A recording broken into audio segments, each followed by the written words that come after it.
Yay, it's another movie review, right? Yeah, I guess I'm getting into doing these movie reviews a little bit because they're rants, but I swear, after this rant of Star Wars Rogue One, I'm going to do an anime review. I promise you, I promise. Star Wars Rogue One, or rather Rogue One, a Star Wars story. I believe that's what it's actually called. About that movie, I know there was a lot of backlash about the movie. I think because like the Trump supporters were saying they were going to boycott the movie because there was some anti-Trump propaganda supposedly in the movie, and then a lot of people were mad about the movie because they believed it was catering to minorities, I believe. So you had a lot of backlash online about people hating the movie because it was like, you're trying to make it all a clear-cut rainbow when this is not what Star Wars originally symbolized. Star Wars had these type of people in it without like hinting. It had these type of people in it, and now you're including these type of people which weren't in the galaxy before. That makes you disingenuous to the Star Wars franchise, and that makes it so that the movie is not Star Wars. And you just had arguments like that going on, and that the movie was going to suck, and that they're relating it to the female Ghostbusters, and basically all that. That was the people's logic about why they didn't want to see this movie and why they believed the movie sucked. And real quick, I'll even touch on my expectations of the movie, because I don't know if you can look at me and tell, but I am a minority here in the United States of America, and so my thoughts on the movie is I went into the movie without high expectations either, honestly, not because of the reasons that those people mention, but because I am a Star Wars fan, a big Star Wars fan, and the thing I liked about Star Wars is the Jedi and the Sith. I love their, like, the thing between the good versus evil, and and people having to like decide between the good and the evil and looking within themselves in order to know what side they're going to choose. I like that internal psychological conflict presented by the light and dark side in the Star Wars universe. And then of course there are the lightsaber battles, and I'm also a big action movie junkie. I love my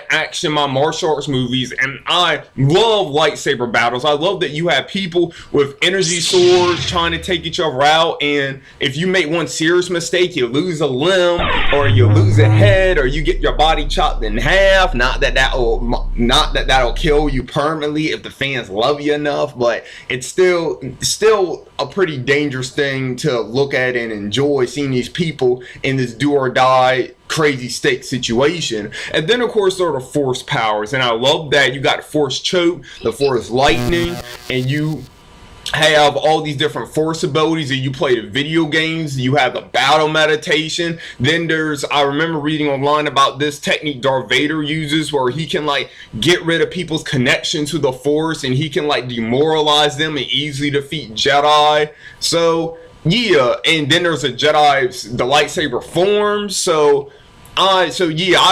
The thing I really liked about Star Wars is the Jedi, and the fact that this movie wasn't gonna have any Jedi in it made me go in the movie without high expectations. I'm like, they're basically gonna make this just a war movie without the biggest thing that separates Star Wars from Star Trek and other fantasy stuff, which is a fantastical element that the Jedi and the Sith represent. So I was going in it without high expectations either because of that. But enough about what this person thought and what this person thought, and these expectations and these expectations. You want to know what my thoughts on Star Wars Rogue One. And I love Star Wars Rogue One. Yeah, let's get the claps in here. Yeah, let's bring them on down. I really did like this movie. Okay, and of course now I'm going to go ahead and explain to you what I liked about Star Wars Rogue One. And I know it's really probably called Star Wars. It's called Rogue One, a Star Wars story, I believe technically, but I'm just gonna call it Star Wars Rogue One because it's much easier for me to say that. So what I liked about it, well, I did like the diversity of the cast and what that represented to the Star Wars universe. I do think that there was a double-edged sword to that, which I kind of was like, man, I was like, okay, Star Wars, you bring in the diverse cast, but then of course things then things go like this. And of course, I have to give you a big spoiler alert right here, because this is a rant video for those who don't know, who are just coming in here. So in this video, you can expect spoilers. This is me just giving you my honest, unabridged opinion on what I think about this movie that I saw. So if you don't want to be spoiled, then go to another video. For my non-rants, my reviews, there are no spoilers, but every video that says rant is spoiler chuck, so expect that here.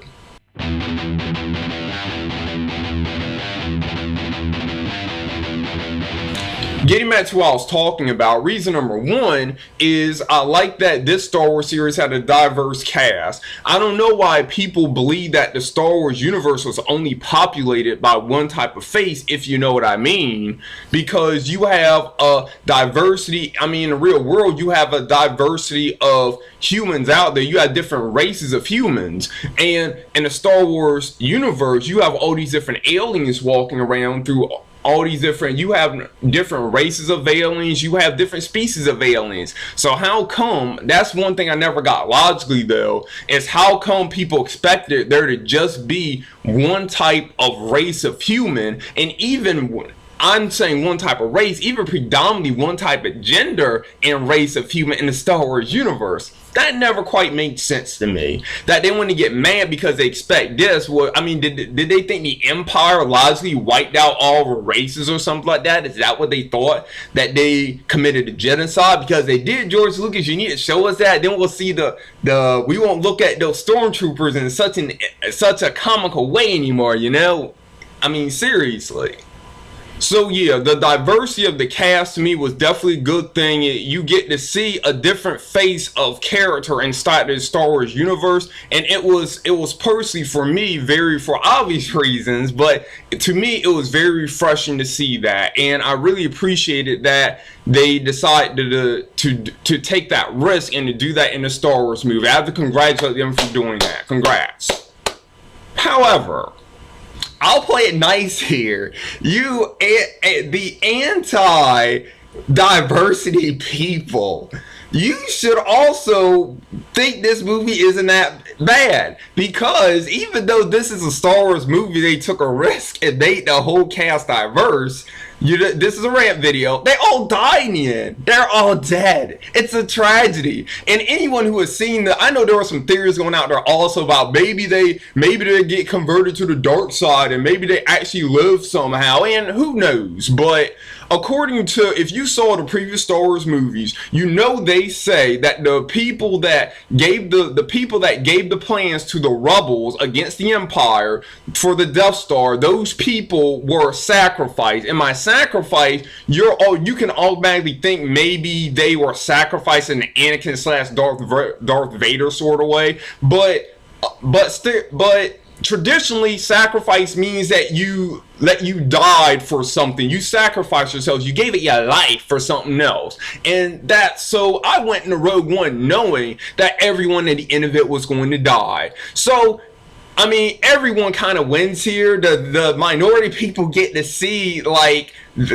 representations of themselves in the Star Wars universe, but at the same time though, you anti-diversity people get to know that they all die in the end. So what are you complaining about? But in any case, so yeah, I mean, but also it is kind of funny though that the movie that they finally decide in order to make diverse is the movie that's the tragedy. I did find that interesting. I guess you can't have your cake and eat it too, but even besides that, I still greatly enjoyed the movie. If the movie was upsetting because it was a tragedy, it was a beautiful tragedy, Shakespearean tragedy, and I loved it.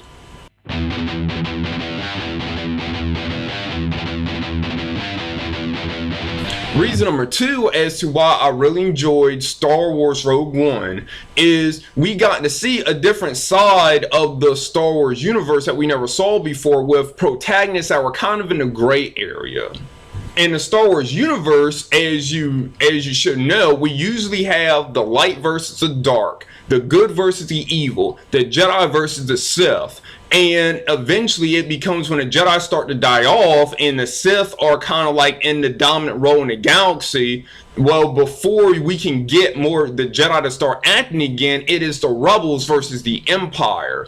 And these characters really don't fit on the rebel and the rebel or the Empire side. Like the protagonist Jyn Erso, the primary reason why she's doing any of this is because it's her father's wishes. She's doing it for her dad. She's not doing it for the rebels. She's not doing it for the Empire. As a matter of fact, the rebels in the movie are the people that end up killing her dad, and the Empire are the people that end up forcing her that kill her mom, and that end up forcing her dad to help build the Death Star. So this protagonist really doesn't have any love really for the rebels or the Empire. And throughout the movie, if the rebels get in their way, they kill the rebels too, and the Empire gets in the way. They're shooting rebel people just like they're shooting Empire people. I mean, her primary goal is to follow her father's wishes, and in the end their primary goal is they're joining forces in order to stop this weapon that can destroy entire planets. Because I mean, it doesn't matter unless you're the one pulling the trigger. That person pulling that trigger, if you're neutral, that bullet can end up shooting you too. Bullet kind of doesn't have a name, and well, that doesn't kind of apply to this, but the Death Star, they can basically turn the Death Star just as well on any planet in order to destroy it. So it doesn't matter whether you agree with what the rebels are doing, you think they're hypocritical, or whether you think the Empire is just plain evil. You don't want them pointing that thing at your planet. So that's the reason why Jyn Erso and her companions are going out of their way in order to stop this weapon, not because they agree with the rebels or because they agree with the Empire, but because they just don't want to see this they just don't want this Death Star around destroying freaking planets. And I really like that they showed that gray area in the Star Wars universe, so they made things less black and white. So George Lucas, because this idea turned out so well, maybe in the future we can have a gray Jedi movie? You know, a movie where, just like in this movie, you had the rebels and you had the Empire, and it took Rogue One fighting for their own interests to give us a different perspective of the Star Wars universe. Maybe we can have a gray Jedi movie that shows a Jedi that has left that's left the light side of the Jedi, or maybe he left the Sith, and now he's trying to lead a normal life. And light side Jedi think they're dangerous and could potentially turn to the dark side of Force, or maybe they think destroying him will be for the greater good because some type of prophecy or something. And then of course we have the dark side Sith who maybe want the guy to come back to their side, or maybe just want to wipe them out because they see them as a Jedi, or maybe he opposed them and they're trying to go after him. That would be a very interesting idea and give us another new take on the Jedi, on gray Jedi. I know that's something, I played the Star Wars KOTOR games, and that's something that really delved into those games beautifully, and those games were highly successful. So like, they delved into the aspect that there is a gray area to the Force, that the Force doesn't always have to be all light, and it doesn't always have to be all dark. And honestly, that's a bit more realistic too, because most people live our lives kind of in that gray area. We all do good, but we all do bad also. So maybe that's somewhere you want to go there psychologically, and it will probably make for some cool battles.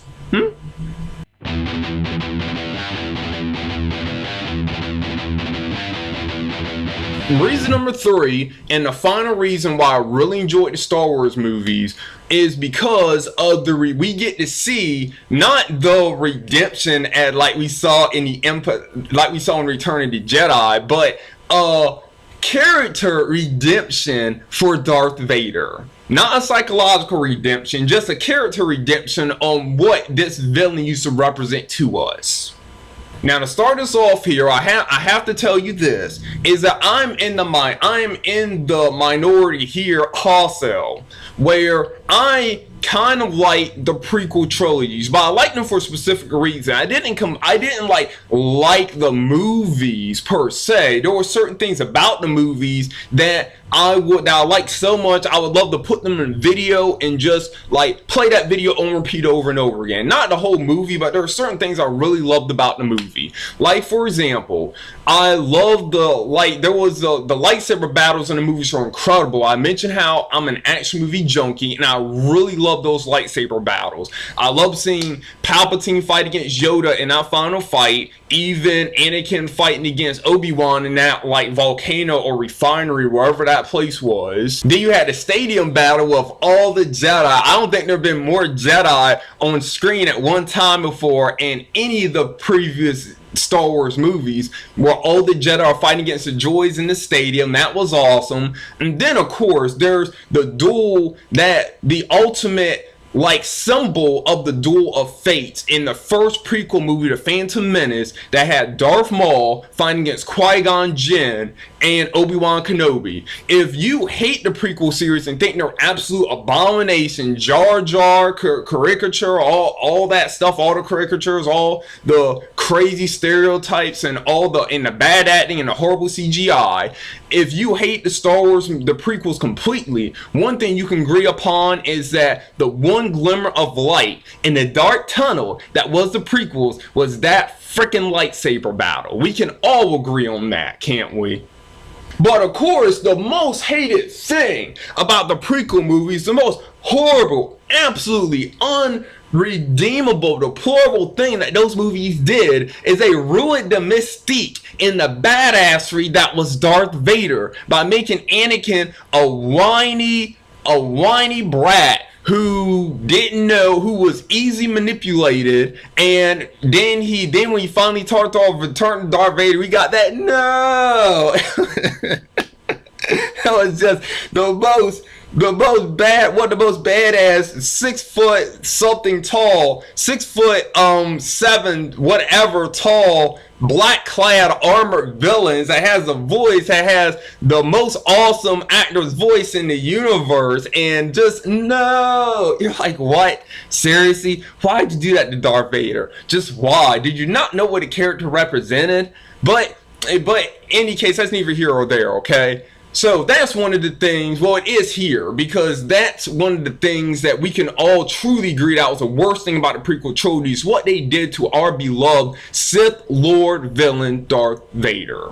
So in this movie, they were like, James Earl Jones, you will be avenged. Because at the end of this movie, we get to see Darth Vader. I have to use this exact language. I try and keep my videos, and keep profanity for my videos so they're accessible. But Darth Vader was in the original trilogy, he was just a badass, and we get to see that badassery again at the end of the Star Wars The Rogue One movie, where he basically goes, I don't know who your favorite horror slasher is, where he goes Scream, Mask Guy, he goes Jason, he goes Michael Myers, whatever. He just completely obliterates these rebels. They're in a dark tunnel with him, and all you hear is the breathing, and then all of a sudden you see that lightsaber all of a sudden turn on, and Darth Vader come in, and they're doing everything they can to kill him, and Darth Vader just like dude, puts one guy in the ceiling, chops him in half, and then he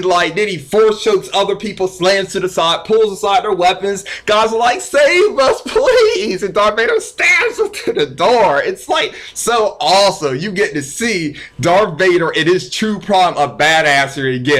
That makes me devil's advocate, that makes me want them to make a Darth Vader movie where we get to see Darth Vader attack Jedi. Maybe you don't have to make it, maybe it could be like a horror movie kind of, they can take that take on it, or maybe instead they can make it some type of movie where you show that there is a little bit of light in Darth Vader, that's how he turned. I don't know, that might ruin him even more again. Maybe you can make it a horror movie, like that'd be kind of awesome, where they're in fear of Darth Vader and they're Jedi, and Darth Vader comes and he uses force powers and drains their connection to the force, and he hunts down the Jedi, and maybe there's one last escape that helps do something in the Jedi universe. That would be awesome. I really want to see Darth Vader actually fight against some Jedi. I know he does it in the books and I think some graphic novels, but I really want to see Darth Vader go against some Jedi. You have to make it happen, George Lucas. You have to make it happen. You tease us because with Darth Vader again, we want to see more Darth Vader. You can go on and do more sequel movies and more. You can do a KOTOR movie or whatever, but you can do KOTOR movie of Revan and stuff, and then The Exile, but you have to do a Darth Vader movie to completely redeem Darth Vader. He's one of the most beloved villains of like all time. You gotta continue this forward.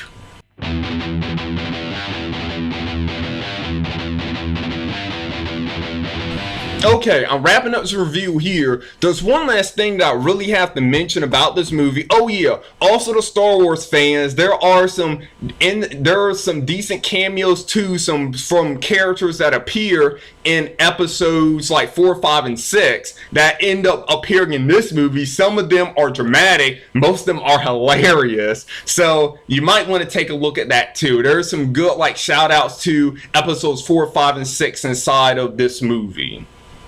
But that's not what I was going to say. I try and keep, even though my rants are supposed to be unstructured, I try to give them kind of a structure.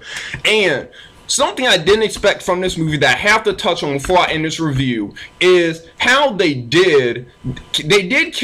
show a younger Carrie Fisher, and they showed the younger guy who is arguably, there are theories online, the guy who is the commander of the Death Star. He is arguably more evil than Darth Vader was, and arguably because of his mentality and the way he does things, on par with Palpatine. Not that he's done a lot, but just his pure viciousness from what the theories explain is how much of a evil guy he is. But they showed young Carrie Fisher at the end of the movie. They showed young Leia at the end of the movie, who was played traditionally by Carrie Fisher.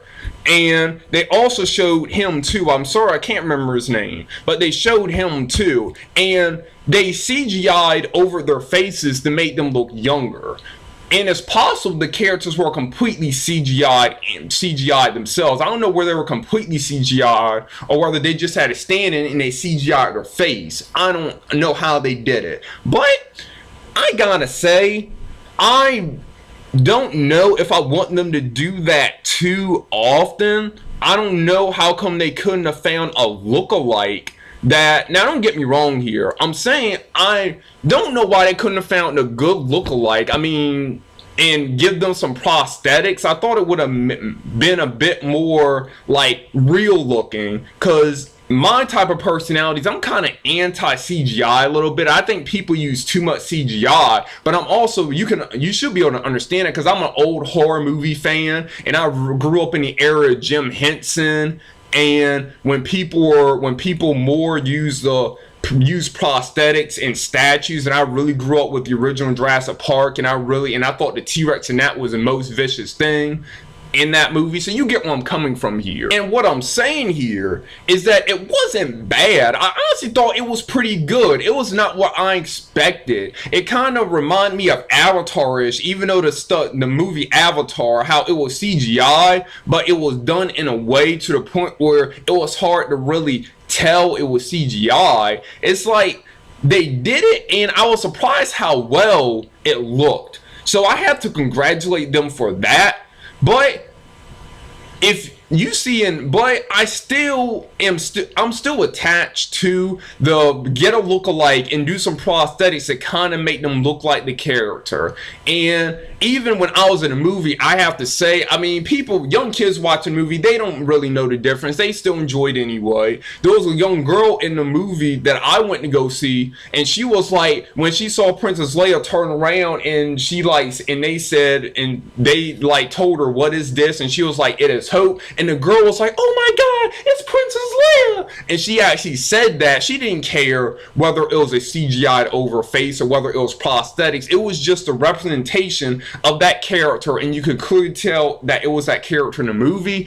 But there's something deep down inside of me that just wants them to stick to the prosthetics and to find a lookalike over them doing this CGI-ness. Because to us more trained eyes, we could clearly tell it was CGI, and there was something a bit unsettling about it. Even though it did work, it worked. It wasn't bad, it worked. but there was still something unsettling about it. So that's my kind of iffy opinion on that. And so that's my opinion of Rogue One, a Star Wars story. And if you didn't get where I was hinting to by now, well, not hinting, what I was overtly trying to state you is that go see the movie. If you're a Star Wars fan, go see the movie. If you're a war movie fan, go see the movie. And if you're a space age war movie fan, then also go see the movie. It was a great movie that was worth seeing. It was worth the money I paid to go see it in theaters. And if it's not in theaters by the time you're looking at this review, if you're any of what I listed previously, what I listed formally, then buy the movie and add it to your collection. It was a great movie for the Star Wars canon, and it showed a different side of the Star Wars universe that we really need to see, and I thoroughly enjoyed it. So what did you think about the movie? Did you like it? Did you hate it? Are you part of pro-diversity? Are you part of the anti-diversity group? Even if you're part of either one of those groups, I really do want to hear what you have to say and your honest opinions about this movie. So I might have an opinion also, but I do want to hear what your opinion is. I want to keep the lines of communication open with that. We can talk and we can agree to disagree, or we can talk and we can agree.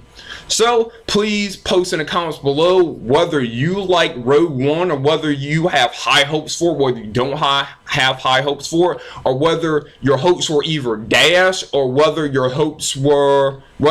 your expectations were met. And if you like this video, of course you want to see more from Mr. Reviews, please like and subscribe down below to see more of what we have here at Mr. Reviews. And thank you for taking time to look at my video today, and take care. Have a great day. Bye.